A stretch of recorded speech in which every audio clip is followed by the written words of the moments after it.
Emma and Ryan had been best friends in high school. They did everything together, laughed at the same jokes, shared secrets, and leaned on each other through good times and bad. Everyone thought they were meant to be more than friends, but neither of them had ever admitted their feelings. Then life changed. Emma went to college in a big city far away. She dreamed of building a bright future and left her small hometown behind. Ryan stayed back, choosing to chase his dream of becoming a musician. They promised to keep in touch, and for a while, they did. But as the months turned into years, life got busy. Emma had exams, internships, and new friends. Ryan had late nights at gigs, writing songs, and trying to make a name for himself. Slowly, the calls and texts stopped. Now, 10 years later, Emma and Ryan hadn't spoken in years. One day, Emma checked her mail and found a shiny invitation. It was for her high school reunion. She smiled, remembering the old days, but her smile quickly faded. Would Ryan be there? Did he even remember her? Ryan also received an invitation. Seeing it brought back so many memories of Emma, times they'd spent together, and the things he'd never told her. Part of him wanted to go, but another part was nervous. What if Emma didn't even think about him anymore? The reunion night arrived. The school gymnasium was decorated with balloons, streamers, and photos from the past. Emma hesitated as she walked through the doors, her heart racing. She scanned the room, looking for a familiar face. And then she saw him. Ryan was standing near the refreshments table, talking to an old friend. He looked older, of course, but his smile was the same. Their eyes met, and for a moment, the room seemed to disappear. "Emma?" Ryan said, walking over. "Ryan," she replied, her voice trembling slightly. They hugged awkwardly at first, then laughed. It felt strange, like meeting an old friend you thought you'd lost forever. They spent the evening catching up. Emma talked about her job and her life in the city. Ryan shared stories about his music career and how he had stayed in their hometown. As they talked, it felt like no time had passed. The connection they had was still there, as strong as ever. Later in the evening, they decided to take a walk through the school halls. They passed their old lockers, the classrooms where they had shared so many memories, and the art room where Ryan had once painted a terrible picture of Emma as a joke. Then they reached the courtyard. It was quiet and still, just like it had been on their last day of high school. There, under a big oak tree, was the spot where they had buried a time capsule on graduation day. "Do you remember this?"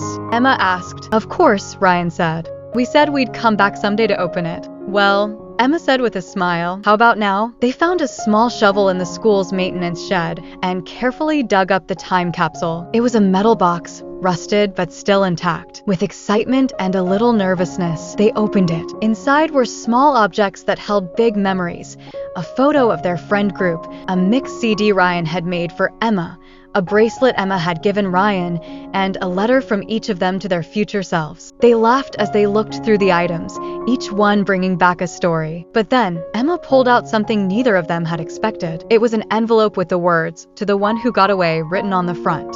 "What's this?" Ryan asked, confused. Emma shook her head.